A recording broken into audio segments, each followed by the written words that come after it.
नाजरीन आदाब, मैं हूं अफशन जबीन। आप देख रहे हैं दक्षिण भारत न्यूज। सबसे पहले नजर डालते हैं हेडलाइंस से। आंध्र प्रदेश के वजीर आला चंद्रबाबू नायडू ने ओहदेदारों के साथ मुनक़िद किया एक इजलास। ज़राई और मुताल्लिक़ा शोबों का लिया जायजा, मुख्तलिफ उमूर पर किया तबादला ख्याल। तमिलनाडु के वजीर आला स्टालिन ने ग्लोबल स्टार्टअप समिट का किया इफ्तिताह, तकरीब से किया खिताब।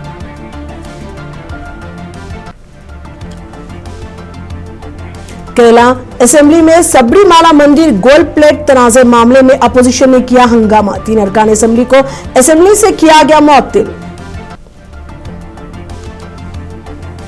तेलंगाना के नायब वजीर आला भट्टी विक्रमार्का से जर्मनी के एक वफ्द ने की मुलाकात। रियासत में सोलर सेक्टर और दीगर उमूर पर किया तबादला ख्याल। अब खबरें तफसील से। आंध्र प्रदेश के वजीर आला चंद्रबाबू नायडू ने ओहदेदारों के साथ एक इजलास मुनक़िद किया। इस मौके पर उन्होंने ज़राई और मुताल्लिक़ा शोबों का जायजा लिया और मुख्तलिफ उमूर पर तबादला ख्याल किया। इस मौके पर वजीर आला चंद्रबाबू नायडू ने ओहदेदारों को हिदायत दी है कि वो किसानों के खिदमत मराकिज़ को असर-ए-नौ तरतीब देने के लिए इक़दामात करें। वजीर आला ने अच्छी ग़िज़ाइयत के जरिए ज़मीन की ज़रख़ेज़ी में इजाफा करने के इक़दामात करने और पैदावारी सलाहियत बढ़ाने पर जोर दिया। काश्तकारों को 2026 के करीब सीजन में नामियाती काश्तकारी से आगाह करने और कीमियाई खादों का इस्तेमाल कम करने के इक़दामात करने पर जोर दिया।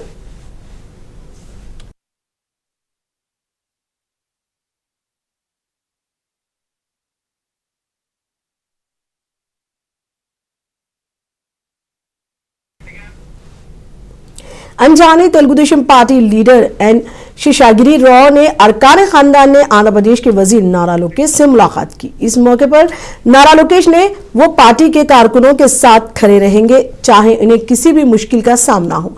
उन्होंने कहा कि इंतखाबात के मौके पर शेषागिरी राव ने पुलवाई गेट ईवीएम के मामले पर सख्त जदोजहद की और हर एक के लिए एक तहरीक बनकर खड़े रहे। याद रहे कि शेषागिरी राव की हाल ही में कल्ब पर हमले की वजह से मौत हुई है। उनके अहले खाना ने आज नारा लोकेश से मुलाकात की।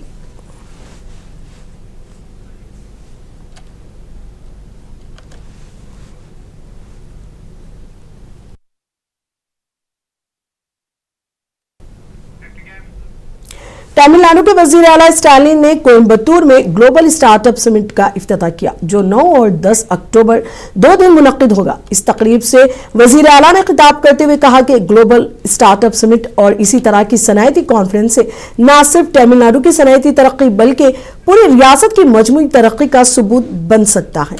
उन्होंने कहा कि जब रियासत में सनअतें कायम होती हैं, रियासत भी तरक्की करती है और रोजगार के मौके पैदा होते हैं।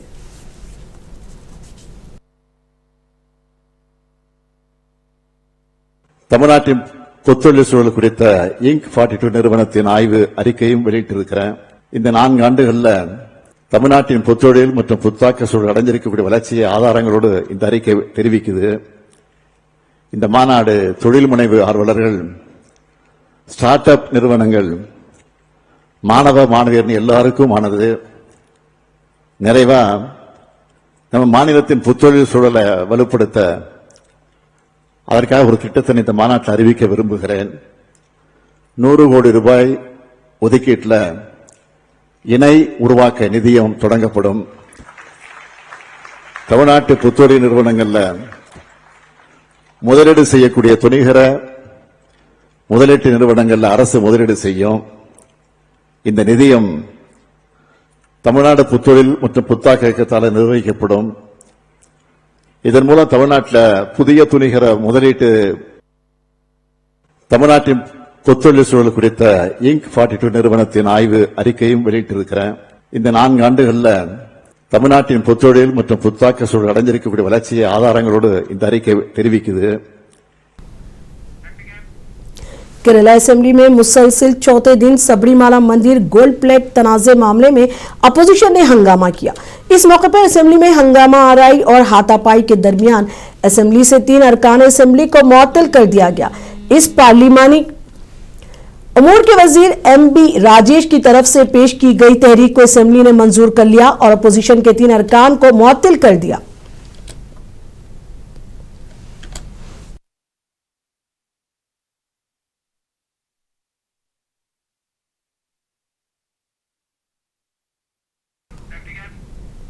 तेलंगाना के नायब वजीर आला भट्टी विक्रमार्का से जर्मनी के नुमाइंदों ने सेक्रेटरिएट में मुलाकात की। इस मौके पर वफ्द के अरकान ने रियासत में सोलार सेक्टर और दीगर उमूर पर तबादला ख्याल किया। इस मौके पर नायब वजीर आला ने कहा कि रियासत में पावर सेक्टर को मजबूत बनाने के एक हिस्से के तौर पर हम शमसी तवन्नाई की पैदावार और इस्तेमाल में दिलचस्पी रखते हैं।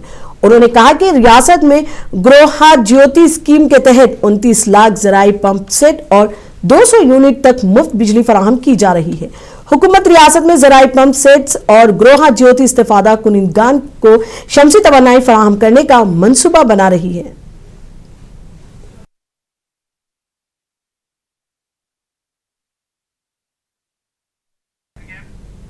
आंध्र प्रदेश के वजीर एनएमडी फारूक ने नंदियाल के बल्दी वार्ड चार्ज में मुकामी टीडीपी इंचार्ज शेख मजीद की जानिब से मुनक्किद किए गए एक प्रोग्राम में शिरकत की।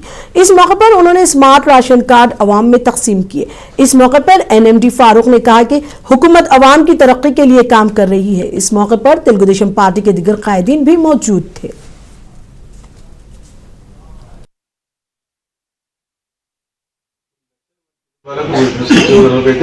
ఈ రోజు పిల్లలు ఎక్కువ ఉన్నారు కాబట్టి వాళ్ళ పిల్లలకి ఆదుకోవడానికి ఈ రోజు ఇంప్లిమెంట్ చేసుకోవడానికి అవకాశం కలిగింది।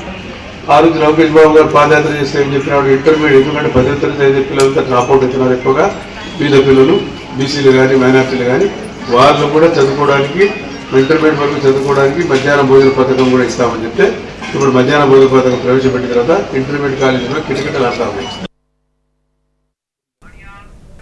जुबली हिल्स कांग्रेस के उम्मीदवार नवीन यादव ने बीआरएस और बीजेपी को तनकीद का निशाना बनाया। उन्होंने कहा कि कांग्रेस बीसी तबका को टिकट दी है, इसको बीजेपी और बीआरएस बर्दाश्त नहीं कर रही। उन्होंने कहा कि दोनों जमातें बीसी तबका की तरक्की के खिलाफ हैं।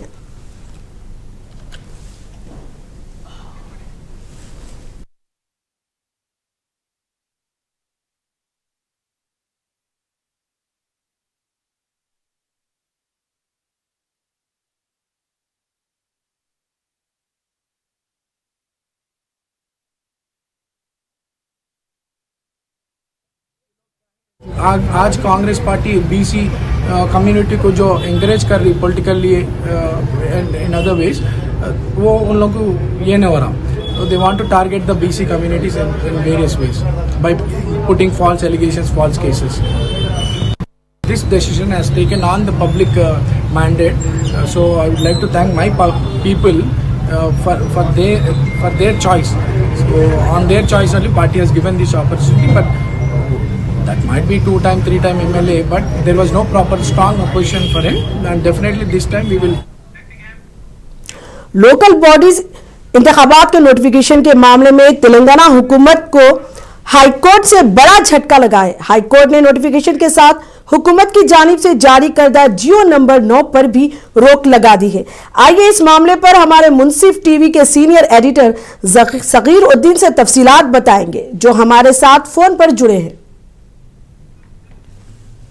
जी अफशा, लोकल बॉडीज इंतखाबात पर इस वक्त अदालत ने रोक लगा रखी है। कई एप्लीकेशन से एक दरख्वास्तें अदालत में 42% रिजर्वेशन पर आपत्ति जताते हुए, एतराज़ करते हुए दाखिल की गई थी। इनके हवाले से आज हाईकोर्ट में समाअत हुई और समाअत में एक अबूरी फैसले के अंदर कोर्ट ने जियो नंबर 9 जो हुकूमत की जानिब से जारी किया गया था उस पर रोक लगा दी है और इस हवाले से तमाम इंतखाबात जो तय थे ZPTCs और MPTCs के जो तमाम मजालिस मकामी के तेलंगाना भर में होने वाले थे उस पर भी अदालत ने रोक लगा दी है और इस ज़मन में हुकूमत को नोटिस जारी करते हुए 4 हफ्तों की मोहलत दी है ताकि हुकूमत जवाब दे सके।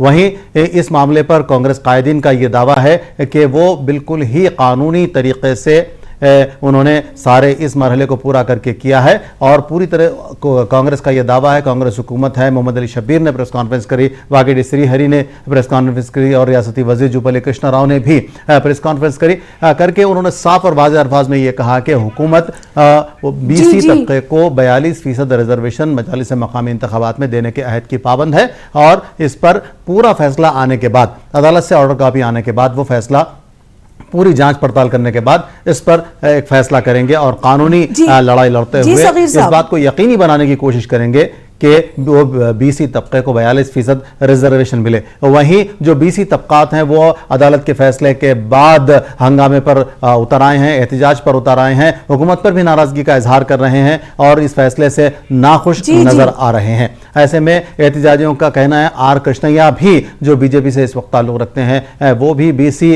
वफूद की नुमाइंदगी करते हैं। उनका कहना है कि वो बहुत जल्द हुकूमत का रवैया देखने के बाद बंद का ऐलान करेंगे और बंद की तारीख का ऐलान वो कल कर सकते हैं। उन्होंने ये कहा कि ओबीसी के साथ नाइंसाफी को वो बीसी के साथ तबकात के साथ नाइंसाफी को वो कतई बर्दाश्त नहीं करेंगे और इस ज़मन में वो जद्दोजहद करेंगे, एहतजाज करेंगे और हुकूमत पर दबाव डालेंगे। वहीं कांग्रेस का सीधे सीधे इल्ज़ाम है कि बीआरएस पार्टी और बीजेपी दोनों ने मिलकर एक साजिश करी है और इसको रुकवाने के लिए उन्होंने अपना किरदार अदा किया है। कांग्रेस इल्ज़ाम लगा रही है बीजेपी कांग्रेस पे इस नोटिफिकेशन को रुकवाने के हवाले से, और कांग्रेस का यह भी इल्ज़ाम है कि गवर्नर की जानिब से इस पास करदा बिल पर दस्तखत न करना, इसके पीछे बीजेपी और टीआरएस की साजिशें कार फरमा हैं। अब देखना यह है कि इंतखाबात तो अभी मुलतवी हुए हैं, लेकिन इंतखाबात तो अभी रोक दिए गए हैं अदालत की जानिब से, लेकिन सबसे बड़ा मामला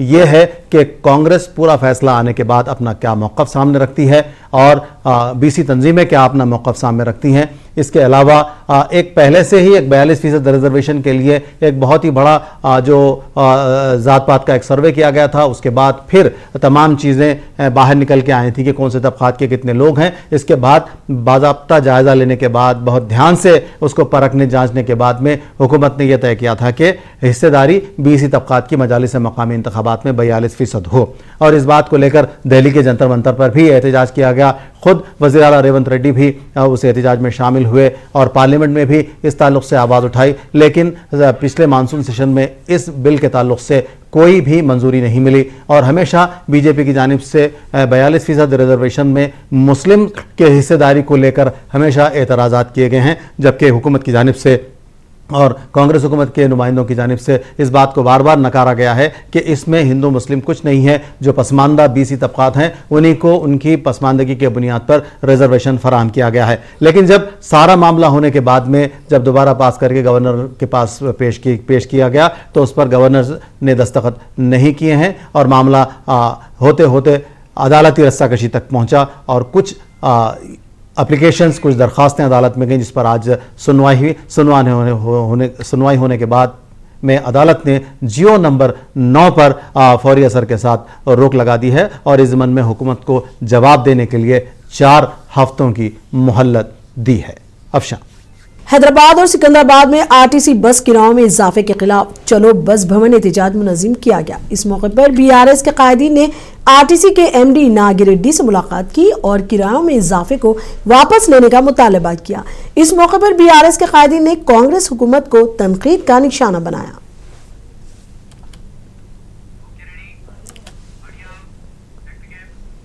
हैदराबाद सिकंदराबाद में बस किरायों में इजाफे के खिलाफ बीआरएस की जानिब से आज चलो बस भवन एहतजाज मुनज़्ज़म किया गया। इस मौके पर हरीश राव ने मेहदीपट्टनम से बस भवन तक बस में सफर किया और मुसाफिरीन से किरायों में इजाफे से मुतालिक बातचीत की। इस मौके पर हरीश राव ने बस भवन के करीब मीडिया से बात करते हुए कांग्रेस हुकूमत को तनकीद का निशाना बनाया। उन्होंने कहा कि पिछले 20 महीनों में आरटीसी किरायों में 5 बार इजाफा कर चुकी है। उन्होंने कहा कि एक तरफ हुकूमत ख्वातीन को मुफ्त बस सफर की सहूलत करती है और दूसरी तरफ मर्द मुसाफिरों से दुगनी रकम वसूल कर रही है। उन्होंने आरटीसी को खानगी शोबे के हवाले करने की कोशिश करने का हुकूमत पर इल्जाम लगाया। रेड्डी सरकार पिछले 20 महीने में 5 बार आरटीसी का चार्जेस बढ़ाए। एक तरफ महिलाओं को फ्री बोलते हैं, दूसरे तरफ पुरुषों को डबल टिकट मार रहे हैं। अब इसमें देने का क्या है? घर में बीवी को फ्री बोले, हस्बैंड को आप डबल टिकट ले रहे, इसमें कुछ फायदा क्या है? आप एक बार फेस्टिवल के नाम पे डबल टिकट, डबल चार्जेस ले रहे और टोल गेट के ऊपर चार्जेस बढ़ाए हैं, राउंड फिगर के नाम पे चार्जेस बढ़ाए, बच्चों का और एम्प्लॉइज का जो मंथली पास होता है उसका 400 रुपये बढ़ाए। आज हैदराबाद में 50% आरटीसी चार्जेस बढ़ाए। अभी मैं मेहदीपट्टनम में आरटीसी बस चढ़ के आरटीसी क्रॉस रोड आया। कल तक 30 रुपया टिकट था, आज 40 रुपया कर दिया। सुबह 10 रुपए, शाम पे 10 रुपए, रोजाना 20 रुपया बढ़ गया। बोले तो महीने में 600 रुपया ऊपर गिर रहा। अब छोटे छोटे 12,000 13,000 में महीने में नौकरी करने वाले को महीने में 600 रुपया। साबिक रुकन पार्लियामेंट और साबिक मरकजी वजीर चिंता मोहन ने एक प्रेस कॉन्फ्रेंस से खिताब किया। इस मौके पर चिंता मोहन ने चीफ जस्टिस ऑफ इंडिया पर हुए हमले और जिला नेल्लूर में किसानों से चावल की नाकाफी खरीदारी और किसानों को मुनासिब कीमत फराहम करने में नाकामी को नुमाया किया। इस मौके पर उन्होंने हुकूमत पर इल्जाम लगाया कि वो गरीबों के बजाय अमीरों को फायदा पहुंचा रही है। Shoe on him is not apologetic yet. He says that he has taken it as a pride. This is a very bad precedent. This is not supposed to happen to anybody, but this happened to a chief judge who belongs to scheduled caste. This is the situation of scheduled castes in this country. Other day, Ambedkar statue was burnt, and every day incidents are happening, which is not a good precedent. And coming to the farmers of this Andhra Pradesh, and particularly in Nellore district, we दक्षिण Bharat news में अब तक के लिए इतना ही। मुझे दीजिए इजाजत। आदाब।